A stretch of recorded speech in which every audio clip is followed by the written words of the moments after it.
안녕하세요. 유창복입니다.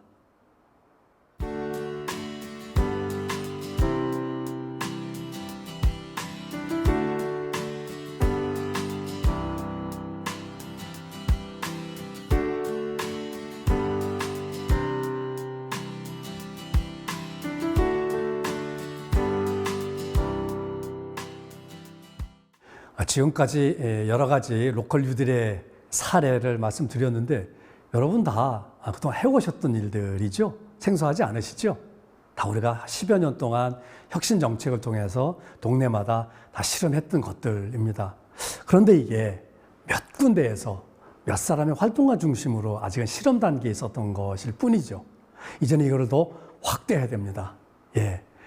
뜻이 맞거나 마음이 맞는 끼리끼리가 아니고 뜻도 마음도 안 맞는 동네 이웃들과 함께하는 시대가 됐습니다. 왜요? 이 기후위기는 몇 사람이 열심히 한다고 극복될 수 있는 과제가 아니기 때문입니다. 우리가 여러 주민들이, 모든 주민들이 함께 동참해서 함께 극복해야 되는 일이기 때문입니다.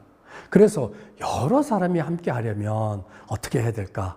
네, 그게 바로 행정도 들어와 있고 우리의 일상도 연결되어 있는 가장 적절한 장소, 이게 바로 읍면동입니다. 읍면동에는 서로 모르는 사람도 있지만 동네 일로 함께 협업할 수 있는 공간이에요.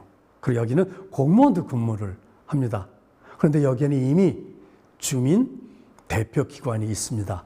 주민자치위원회라고 하는 조직이 있고요. 요새는 주민자치회로 조금 더 다양하고 여러 사람들이 민주적으로 참여해서 서로 공론을 벌이고 함께 협업하는 공간으로 변신하고 있습니다. 바로 읍면동 주민자치회를 통해서 지금까지 말씀드린 여러 가지 로컬 유들의 사례들을 여러 주민들이, 지역의 모든 주민들이 함께 협심해서 협동해서 해 나가야 될 것 같습니다. 그럴 때 이제는 로컬의 중심이 세워지고 바로 로컬이 중심이 되는 민주주의, 풀뿌리 민주주의가 비로소 달성이 됩니다. 풀뿌리 민주주의가 작동을 해야 바로 기후위기를 이겨나갈 수 있는 힘이 생길 수 있습니다. 그런데 여러분, 뜻도 마음도 안 맞는 주민들이 함께 협동하려면 뭐가 필요할까요? 사실 살기 바쁩니다. 그리고 진짜로 힘듭니다. 버겁습니다. 그래서 누군가와 함께 협동하는 게 쉬운 일이 아닙니다. 뜻도 마음도 안 맞고 살기 바쁜 사람들이 협업을 하려면 저는 구체적 이유, 명확한 동기가 있어야 됩니다. 그게 뭘까요? 생활의 혜택이 눈에 보여야 됩니다. 내가 참여해서 내 생활에 도움이 되는 게 있어야 돼요. 근데 가장 좋은 혜택이 뭐죠? 돈입니다. 내가 일해서 내가 돈을, 수익을 받을 수 있다면, 공짜는 아니고요. 공짜 싫어하십니다. 그게 바로 뭐죠? 일자리, 일거리입니다. 바로 로컬 유지를 통해서 생활의 혜택이 눈에 보이고 또 그 과정에 내가 참여해서 일자리, 일거리가 생겨서 수익을 얻을 수만 있다면 저는 뜻도 마음도 안 맞지만 동네를 위해서 또 내가 함께 살아가기 위해서 협력할 가능성이 더욱더 높아진다는 겁니다. 그래서 이제는 관심 있는 몇 사람의 참여가 아니라 모두가 다 참여해서 함께 돌보고 그 돌봄망을 내가 활용하고 그 과정에서 일자리와 일거리로도 생기는 바로 이 단계를 우리는 공동 생산자라고 얘기를 하는 것이고요. 좀 더 다른 표현으로 하면은 사회연대경제라고 얘기하기도 합니다. 또는 이게 지역에서 약간 자립적으로 운영된다는 의미에서 지역 순환 경제라고 얘기하기도 하는 거죠. 그렇다면 우리는 읍면동 단위의 마을 민주주의와 읍면동 단위의 지역 순환 경제를 함께 만들어가는 것이 로컬 유지를 동네 단위로 실행할 수 있는 가장 중요한 방법이 된다라고 이야기할 수 있습니다. 자, 여기서 제가 일거리라는 말을 제법 많이 썼죠. 일자리 하면은 여러분 9 to 6 주 5일 정규직 이거 다 쉽지가 않습니다. 하지만 동네에서는요 9 to 6가 아니더라도 일주일에 한 3번 하루에 반나절 이런 일거리들이 오히려 더 유용한 경우가 많습니다. 직장 간다고 멀리 출퇴근에 시간 낭비하지 않고 바로 슬세권, 걸어서 5분, 자전거 타고 5분, 바로 가까운 거리에서 출근하고 또 가까운 거리니까 동네 일 하면서 아이들도 챙길 수가 있어요. 그리고 여러 가지로 급여는 조금 낮아도 동네에서 일할 수 있으면 득이 되는 게 많아요. 우리가 실질 임금으로 계산하면은 총액은 낮아도 동네에서 일하는 게 유리한 경우가 많다는 이런 분석들이 있습니다. 동네에서 일자리가 많이 만들어지면 이렇게 동네가 풍성해지고 동네에서 많은 사람들이 동네를 협업하기 때문에 공동체를 구성할 수 있는 가능성도 커진다는 겁니다. 이렇게 되면은 우리의 라이프 스타일이 바뀌는 거예요. 뭘로 바뀌죠? 직주 분리가 아니라 직장과 주거가 떨어져 있는 게 아니라 직주 근접, 직주 통합, 삶터가 일터와 함께 움직이는 새로운 라이프 스타일로 바뀔 거다. 미래학자들은 이미 이렇게 예고했지만 우리는 코로나를 통해서 더욱더 힘들어지는 기후위기라는 재난사회가 앞당겨지면서 새로운 라이프 스타일로 전환될 가능성이 그만큼 더 커지고 있다는 겁니다. 그야말로 로컬과 마을이 새로운 우리 사회의 새로운 라이프 스타일의 전형으로 된다는 것이죠. 자, 여기서 저는 하나 문제 제기를 하고 싶습니다. 재난사회에 함께 돌보는 것이 중요하다. 이런 말씀을 드렸는데 이 돌봄은요. 네, 약간의 공동체적 의무, 공동체적 윤리 속에서 이루어져야 된다고 생각을 합니다. 왜? 우리가 서로를 돌보지 않으면 나도 챙길 수가 없기 때문입니다. 코로나를 통해서 우리는 많은 학습을 합니다. 우리가 연결되어 있구나. 나만 안전하다고 해서 내 안전이 확보되는 것이 아니구나. 저 사람이 안전하고 저 사람이 자기 일을 할 수 있어야 나도 내 삶을 유지할 수 있구나. 특히 필수 노동자들.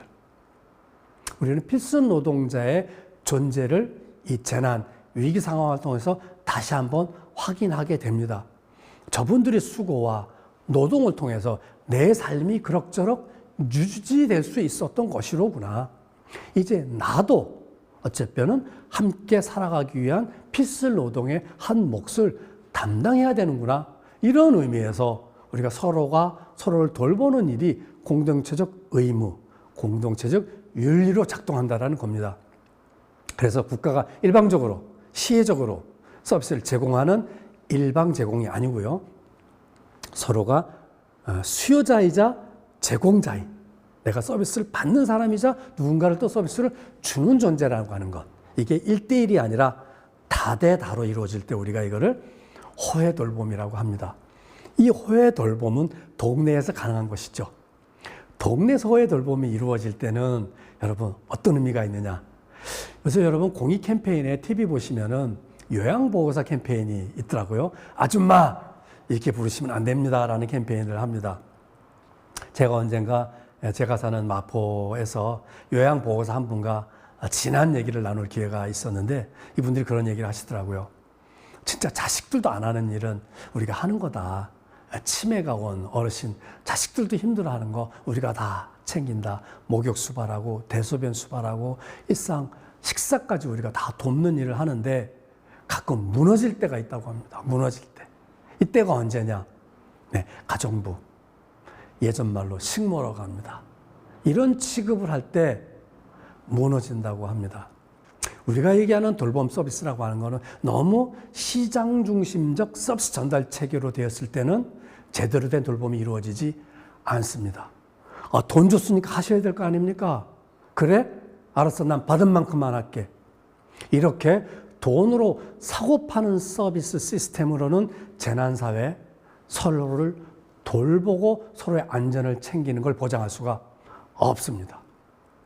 그래서 동네에서 이루어지면 어떡할까요? 네, 안면이 있고 서로 믿는 관계이기 때문에 요즘 말로 쌩 까듯이 이렇게 서비스를 주고받을 수가 없는 겁니다. 서로의 신뢰관계, 이웃관계에서 벌어지는 일이죠. 이게 또 중요한 거는 공공복지라고 하는 거는 국가에서 서비스 재원이 있을 때만 서비스가 작동이 됩니다. 그런데 국가에서 주는 서비스라는 게 재정의 한계가 있기 때문에 충분하지가 않아요. 그런데 서비스가 있을 때만 작동을 해요.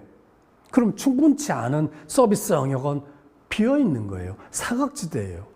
이걸 메우려면 동네에서, 이웃 관계에서, 신뢰 관계에서 서로가 서로를 돌보는 방식으로 이걸 메울 수밖에 없는 겁니다. 그래서 앞으로의 돌봄의 체제는 동네 단위로 이루어질 수밖에 없다는 겁니다. 먼데 사는 친척과 가족 도움 안 됩니다. 어제 주차하다가 싸웠더라도 아래층 이웃이 내가 급할 때, 내가 위험에 처했을 때 도움을 청할 수 있는 사람이라는 겁니다. 그래서 이제는 동네 단위로 돌봄 시스템을 만들어야 가능하다. 대표적인 사례를 제가 하나 들어보겠습니다. 여러분, 일본 고베 지진 사건을 기억하실 겁니다. 그때 많은 주민들이 사망을 한 큰 지진 사건이었는데요. 그때 생협이 있었던 동네에서는 피해가 아주 적었다고 합니다. 여러분들, 주민 여러분, 생협 앞으로 다 대피하세요. 다 대피를 했답니다. 근데 생협 직원이 대피한 사람들을 쭉 둘러보더니 아무개 할머니가 안 보인다고. 큰일 났다고. 안 보이는 걸 확인하는 순간 이 젊은이는 바로 자전거를 타고 그 할머니 집을 향하고 있었던 겁니다. 역시 그 할머니가 무너진 담벼락에 깔려서 사경을 헤매고 있었다는 겁니다. 허겁지겁 돌을 치우고 할머니를 구출했던 겁니다. 이게 어떻게 가능했을까요? 이 청년은 이 할머니를 알았던 겁니다. 이 할머니의 부재를 바로 확인할 수 있었던 겁니다. 일상적 대면 관계가 가능했던 것이고요. 그리고 이 할머니와 친했어요. 일주일에 몇 번씩 물건을 배달하면서 말을 섞었던 것이죠. 그러니까 이 할머니의 위험을 감지한 그 순간 몸이 움직이는 겁니다. 위험은 여러분 찰나입니다. 골든타임입니다.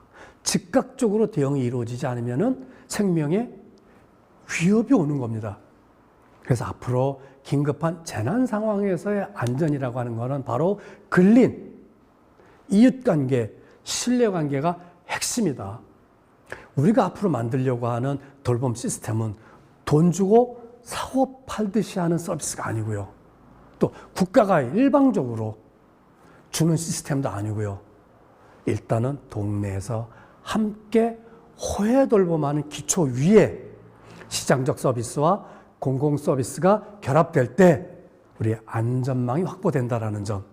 이게 우리가 추구하려고 하는 재난사회 돌봄 시스템이라는 것을 꼭 강조하고 싶습니다. 네, 지금까지 제가 말씀드린 내용들을 그림으로 딱 표시해 보면은 화면과 같습니다. 예, 그림의 왼쪽에는 동단위 주민자치회, 오른쪽에는 사회연대경제 내지는 지역순환경제 이렇게 표현할 수 있습니다. 네, 동단위는 뭘까요? 네, 여러 주민들이 서로 공론을 통해서 의사결정을 하는 겁니다. 우리 동네에 뭐가 제일 중요하지? 뭐가 제일 시급하지? 이 문제를 해결하려면 우리가 조달한 자원을 어떻게, 어떤 우선순위를 배치하는 게 좋지? 즉, 공론을 통한 의사결정을 하는 단위입니다. 그러니까 민주주의적인 토론이 제일 중요하겠죠. 그래서 총회라고 하는 직접 민주적 요소와 주민자치회라고 하는 주민대표의 대의체회의, 그 다음에 분과위원회라고 하는 수구일, 이게 왼쪽에서는 가장 중요한 기관이 될 테고요. 여기서 수기를 통해서 주민총회를 통한 결정을 했다면 이걸 직접 이제 실행에 옮겨야 될 거 아니겠습니까?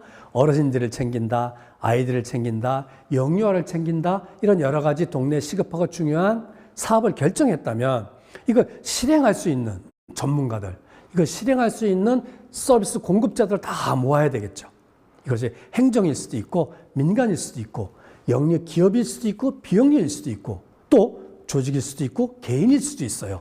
이런 사람들이 한데 모여서 자, 여기서 결정한 걸 우리가 어떻게 하면은 가장 최적화된 서비스를 동네 단위로 공급할 수 있을까를 서로 합의해서 서비스 전달 체계를 짜는 겁니다. 이걸 우리가 통틀어서 사회연대 경제 플랫폼이라고 얘기할 수도 있는 겁니다. 그럼 주민들은요, 회의체에 참여하기도 합니다. 주민자치회 위원이 되게 하기도 하고요. 분과위원회에 참여하기도 하고요. 난 바쁘니까 총회 때만 갈래. 이럴 수도 있어요. 그리고 이쪽에서는 나는 사회적 기업, 마을 기업을 만들어서 동네에 필요한 서비스를 제공해 볼 거야. 난 마을 기업 사장이 돼 볼 거야. 아니, 난 그 정도는 아니고 마을 기업에 내가 취직해서 일주일에 3일 정도 일해서 약간의 일거리 수익을 받으면서 동네를 위해서 일해 볼 거야. 아니야, 나는 여기서 제공하는 서비스 받는 걸로 좋게. 내가 일할 형편이 안 돼. 이렇게 주민들은 형편과 조건에 따라서 참여를 하게 되는 거죠. 이게 어떻게 된다고요? 읍면동 단위.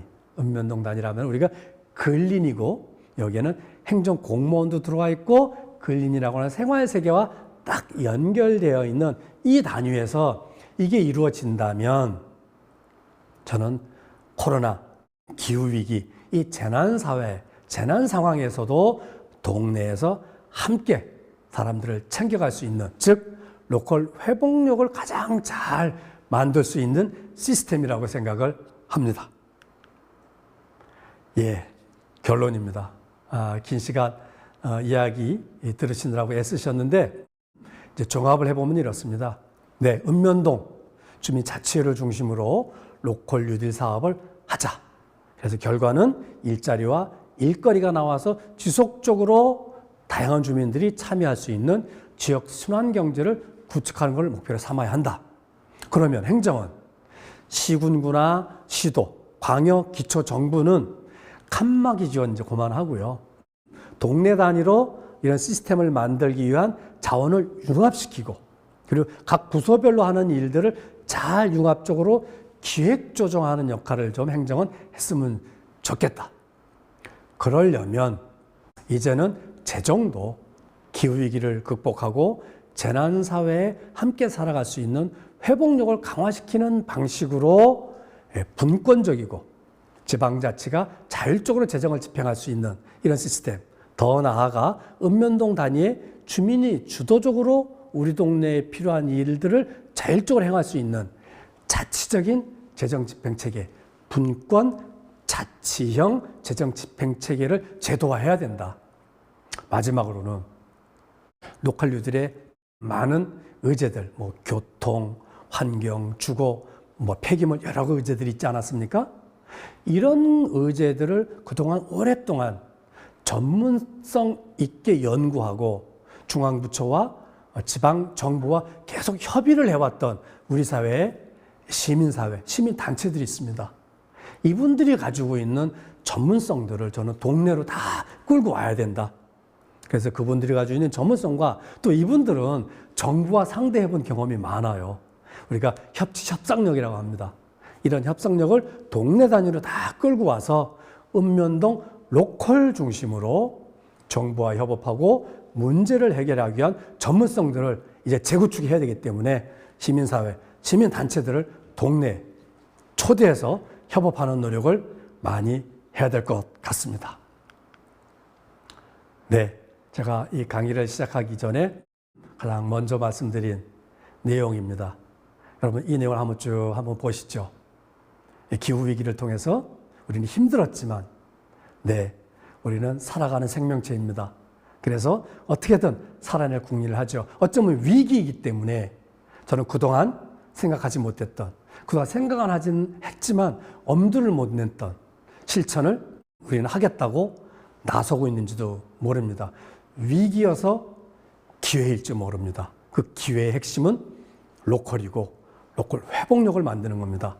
이 로컬 회복력을 구축하는 것은 로컬 뉴딜이라고 하는 정책이고 이것은 동네에서 주민들이 협업하고 지방정부가 거버넌스에서 만들 수 있고 그 핵심 장소는 읍면동 주민자치회라고 말씀드릴 수 있습니다. 여러분 동네에 다 주민자치회가 있고 주민자치위원회가 있습니다. 여기에다 가입하시고 우리 동네에서 함께 코로나 시대를 돌파하고 그것보다도 더 센 기후위기, 재난사회를 함께 이겨냈으면 좋겠습니다. 네, 오늘 이야기 마치겠습니다.